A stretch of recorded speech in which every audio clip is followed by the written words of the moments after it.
দিয়ে যখন আমাদের হলগুলো ছাড়তে বাধ্য করে, তখন আমাদের মধ্যে অনেকেই হল ছেড়ে যখন যাচ্ছিল, আমাদের মাথায় শুধু একটা জিনিসে কাজ করছিল, যে এই যে খুনি হাসিনা মানুষের ট্যাক্সের টাকায় কেনা বুলেট মানুষের বুকে বিদ্ধ করে শুধু ক্ষমতায় বসে থাকার জন্য এভাবে লাশগুলো ফেললো, এত রক্ত ঝরালো, এগুলোর কি বিচার হবে না? এই যে এত বড় একটা আন্দোলন, এত কষ্টের একটা আন্দোলন, রাজু ভাস্কর্য, শাহবাগ, সারা বাংলাদেশ, এগুলো কি এই একটা হল বন্ধের নির্দেশ দিয়ে শেষ হয়ে যাবে? আমাদের মাথায় কাজ করছিল যে আমরা কি কালকেই কোনোভাবে ঐক্যবদ্ধ হয়ে আবার ফিরে আসতে পারবো, কিংবা কালকে যদি না পারি তাহলে এরপরে যেদিন আমরা এই ক্যাম্পাসে ফিরবো সেদিন মাথা নিচু করে কোন মুখ নিয়ে আমরা এই ক্যাম্পাসে ফিরবো। এমন হাজারো চিন্তাকে মাথার মধ্যে নিয়ে সেদিন আমরা আসলে ক্যাম্পাস ছেড়ে যেতে বাধ্য হচ্ছিলাম। এবং তারপরের দিন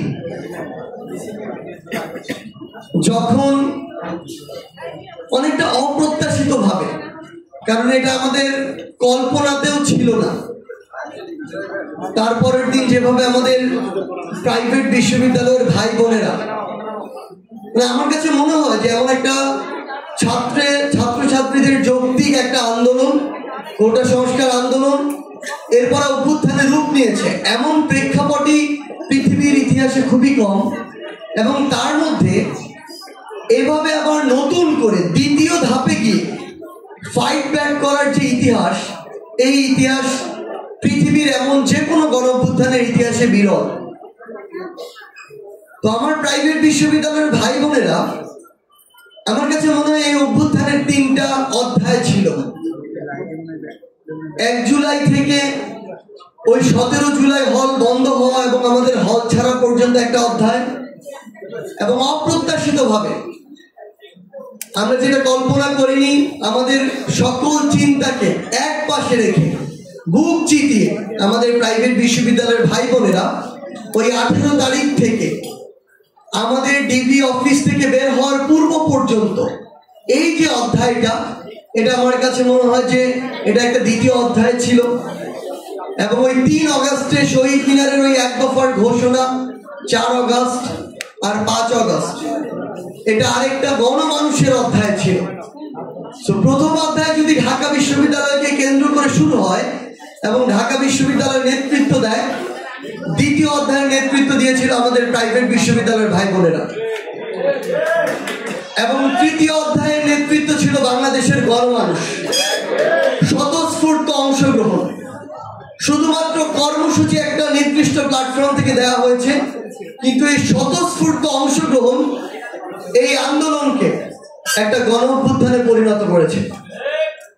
আমরা আমাদের জায়গা থেকে শুরু থেকেই অনেকবার বলেছি, আমরা জানি না, আমি আমার জায়গা থেকে যদি বলি, হয়তো এই কথাগুলো অনেক সময় আমার ওই সহযোদ্ধা ভাইদের পর্যন্ত পৌঁছায় না। অনেক সময় দেখা যায় যেই কথাগুলো মিলে দিন শেষে অনেক ভিউ আসবে, এই কথাগুলো হয়তো অনেক সময় তেমন হয় না দেখে এই কথাগুলো বেশি প্রচার পায় না। কিন্তু আমরা আমাদের জায়গা থেকে এটা বিশ্বাস করি, একদম মনে প্রাণে বিশ্বাস করি যে ফ্যাসিস্ট বিরোধী যত শক্তি ছিল, এখানে বাংলাদেশের সকল রাজনৈতিক দলের অংশগ্রহণ ছিল। এখানে পাবলিক বিশ্ববিদ্যালয়, প্রাইভেট বিশ্ববিদ্যালয়, মাদ্রাসা, স্কুল, কলেজ, ধর্ম, বর্ণ, জাতি, বয়স, সকল স্টেক হোল্ডারের অংশগ্রহণ ছিল। এটা আমি আমার চোখে দেখা এবং বিশ্বাস করার জায়গা থেকে একটা স্টেটমেন্ট দিয়ে যাচ্ছি। এবং আমি আমার জায়গা থেকে একটা জিনিস মনে করি, যেখানে আমাদের স্যার একটু আগে বললেন, আমাদের সম্মানিত শিক্ষক যারা আছেন, আমাদের সম্মানিত শিক্ষকদের নিয়ে যখন আমি কোনো কিছু বলবো, তখন এখানে ভাগ আছে, একদম স্পষ্ট বিভাজন আছে। ঢাকা বিশ্ববিদ্যালয় শিক্ষক সমিতি নামে শিক্ষকদের একটা প্ল্যাটফর্ম ছিল, যারা ক্ষমতাকে তোষামত করা, ইভেন এই চাটুকারিতাকে একটা প্রাতিষ্ঠানিক পর্যায়ে নিয়ে গিয়েছিল, একটা অনন্য মাত্রায় নিয়ে গিয়েছিল। তাদেরকে কখনো আমরা শিক্ষক হিসাবে সম্মান করি না, কিন্তু সেই সময়ে আমরা আমাদের জায়গা থেকে দেখেছি এই শিক্ষক নেটওয়ার্ক নামক একটা প্ল্যাটফর্ম, তাদের জায়গা থেকে বিভিন্ন সময় তাদের আমরা ওই বিবৃতিটুকু দেখেছি, যেটা আমাদেরকে অন্তত এইটুকু আশান্বিত করেছে যে বাংলাদেশে বিশ্ববিদ্যালয় পর্যায়ে এখনো কিছু শিক্ষক আছে যাদেরকে আমরা শিক্ষক বলতে পারি। আমার স্পষ্ট মনে আছে আমাকে এবং হাসনাতকে যখন দ্বিতীয় দিন ডিবি অফিসের একটা টিম একটা কালো গ্লাসের গাড়িতে করে ডিবি অফিসে নিয়ে যাচ্ছিলেন, ওই গেট দিয়ে যখন আমাদেরকে নিচ্ছিলেন তখন সেখানে গেটের ঠিক সামনে তানজিম স্যার, আমাদের সামিনা লুৎফা ম্যাম, গীতিয়ার নাসরিন ম্যাম সহ আরো বেশ কয়েকজন স্যার তারা সেখানে দাঁড়িয়ে আছেন, কথা বলছেন। মানে এক প্রকার ওইখানকার কয়েকজন অফিসারের সাথে কিছুটা মানে কথা বাকবিতণ্ডার পর্যায়ে এই লেভেলে কথা কাটাকাটি হচ্ছে।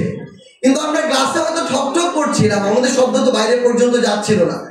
কিন্তু সত্যি এটাই যে তাদের সেখানে ওই উপস্থিতি ডিবি অফিসের ভিতরে আমাদের নিয়ে যাওয়ার পূর্বে আমাদের ভিতরে যে একটা ভীতি ছিল সেটাকে অনেকটা কাটিয়ে দিয়েছিল। তো আমরা আমাদের জায়গা থেকে তাদেরকে আরো কৃতজ্ঞতা জানাতে চাই, যখন আমাদের সহযোদ্ধাদেরকে শুধু একটা যৌক্তিক দাবির জন্য পুলিশের পোশাক পরে কিছু পুলিশের সো-কল্ড মানে আইন শৃঙ্খলা রক্ষাকারী বাহিনীর সদস্য বিভিন্ন থানা নিয়ে যাচ্ছিল, শাহবাগ থানায় নিয়ে গিয়েছিল, তখন তারা গলা ফাটিয়ে ওই শাহবাগ থানার সামনে দাঁড়িয়ে চিৎকার করে তাদের শিক্ষার্থীদেরকে থানা থেকে নিয়ে এসেছিল।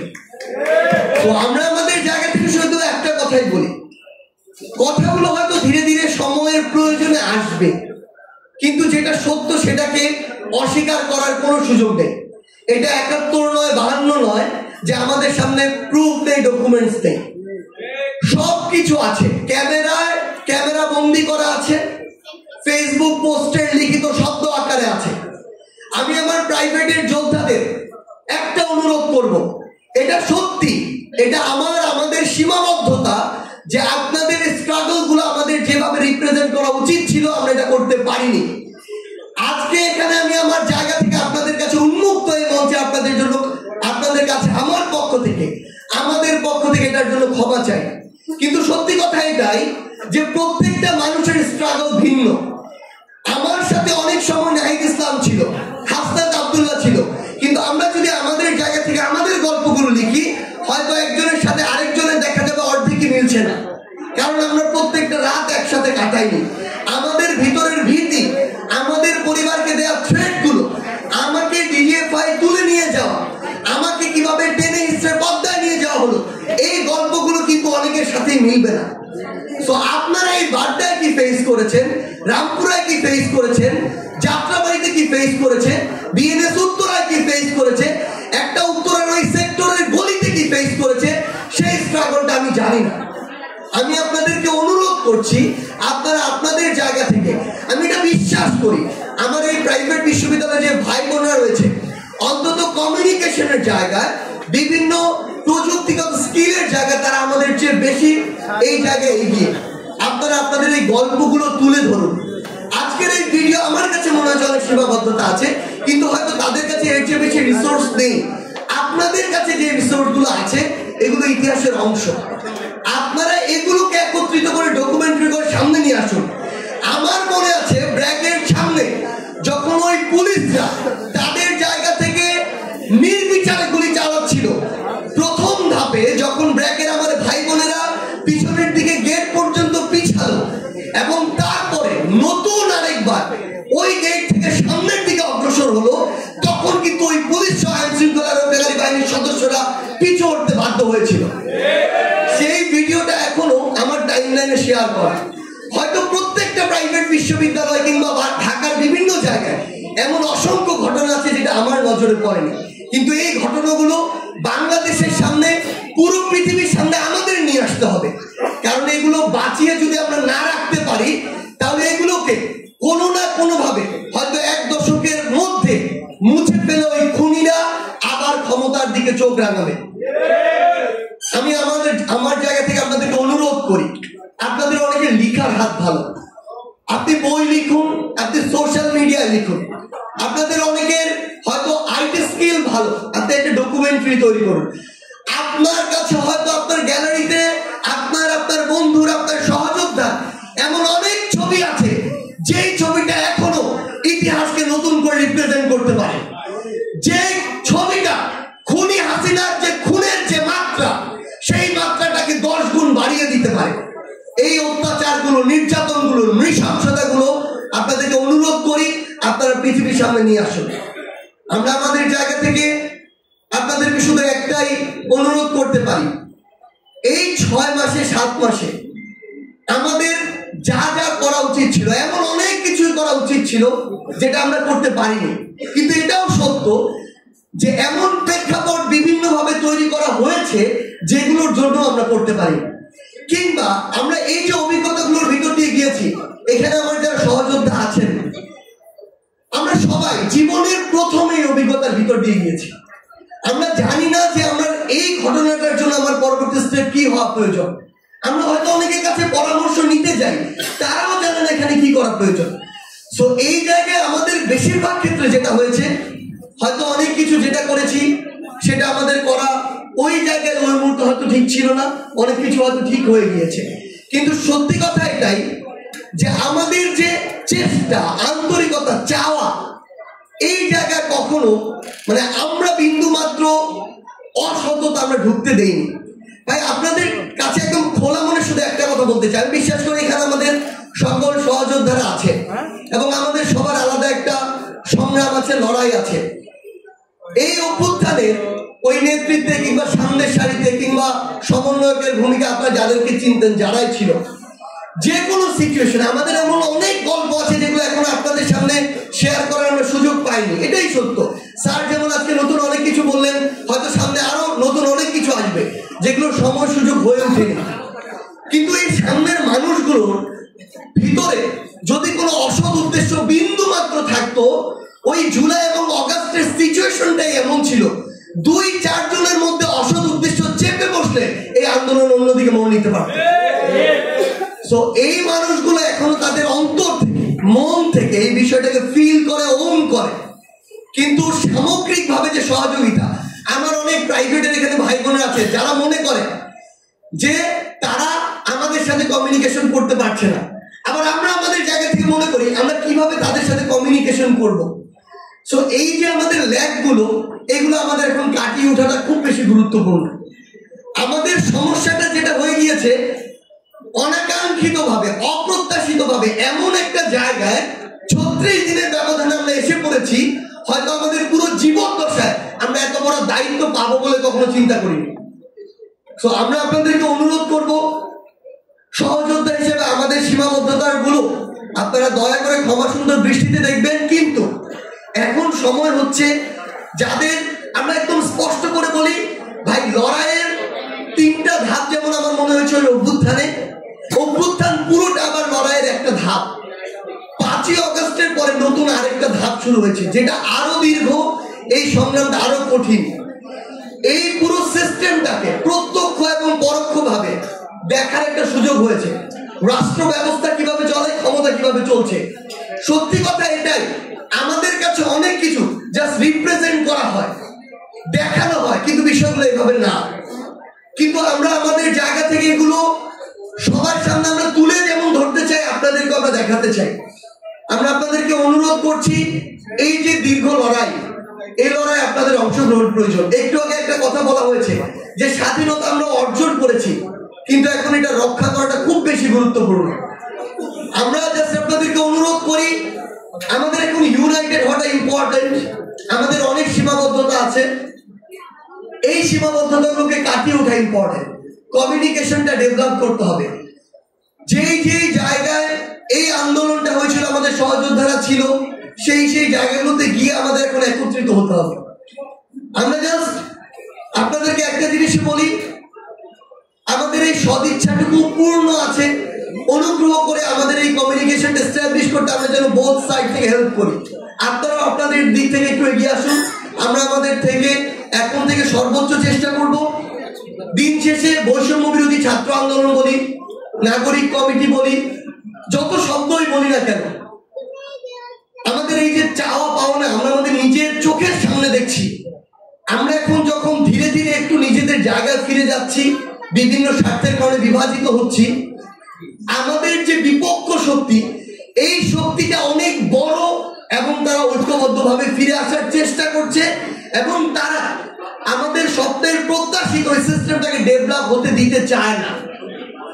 যদি এটা ডেভেলপ হয় তাহলে ওই রকম একজন সোকল ভূমি মন্ত্রী তো কানাডায় 360টা বাড়ি করা সম্ভব না। যদি এগুলো ডেভেলপ হয় তাহলে তাদের ব্যক্তিগত পারিবারিক যে রাজত্ব তারা দেশে এবং দেশের বাইরে স্ট্যাবলিশ করেছে, এগুলো তো সম্ভব না। এবং সবচেয়ে গুরুত্বপূর্ণ বিষয় হচ্ছে আমলাতন্ত্র, রাজনীতি, সাধারণ মানুষ, এই প্রত্যেকটি জায়গার কিছু কিছু মানুষ, অল্প কিছু মানুষ, 5 থেকে 10%, তাদের কাছে বাকি মানুষগুলো জিম্মি। কিন্তু এই বাকি মানুষগুলো যখন ঐক্যবদ্ধভাবে ওই অগাস্টে নেমেছে, জুলাইয়ে নেমেছে, খুনি হাসিনা মানে এক প্রকার প্রাণ হাতে নিয়ে মুখে চুন কালি মেখে কিন্তু দেশ ছেড়ে পালিয়েছে। এখন সময় হচ্ছে এই দ্বিতীয় ধাপে আমাদের এই লড়াইটাতে মান অভিমান, ছোটখাটো বিভাজন, স্বার্থকে একপাশে রেখে হয় রাজনীতির জায়গা সক্রিয় সদিচ্ছা নিয়ে ইন্টিগ্রিটি, ডিগনিটি, সততা, ন্যায় এগুলোকে নিয়ে অংশগ্রহণ করা, অথবা রাজনৈতিকভাবে সচেতন হয়ে ওঠা। আমরা যেন দয়া করে কোনো অন্যায়কে প্রশ্রয় না দেই। এই অন্যায় যদি সার্জিত করে আপনি তার বিপক্ষে কথা বলবেন, এই অন্যায় যদি বিএনপির কোনো বড় লিডার করে তার বিপক্ষে কথা বলতে হবে। যে অন্যায় করবে সে অন্যায়কারী, ওই পরিচয় তার বিরুদ্ধে কথা বলতে হবে। আপনি যদি এই কথা বলা বন্ধ করে দেন, আজকে না হোক, খুনি হাসিনা তৈরি হয়েছিল 16 বছরে, এরপরে 5 বছরেই তৈরি হয়ে যাবে। এই সুযোগটা দেওয়া যাবে না। আর একটা জিনিস মনে রাখবেন, এই যে ইয়াং জেনারেশন, এটাকে এখন সবাই ভয় পায়। বিভিন্ন ঘটনায় বিভিন্ন রকম দল, ব্যক্তি প্রথমে বিভিন্ন রকম মতামত দেয়, যখন দেখে হালে পানি পাচ্ছে না, তরুণ প্রজন্ম দাঁড়িয়ে গিয়েছে প্রতিবাদের ভাষা নিয়ে, তখন আবার তারা সোজা সোজা কথা বলা শুরু করে। ফ্যাক্ট হচ্ছে আমরা আমাদের ন্যায় নীতির উপরে কতটা দাঁড়িয়ে থাকতে পারি। যে দেশ এবং দেশের মানুষের স্বার্থকে দল, ব্যক্তি, গোষ্ঠী এসব স্বার্থের আগে প্রাধান্য দিতে পারবে, তাকে সমর্থন দিবেন, যে পারবে না তাকে বর্জন করবেন।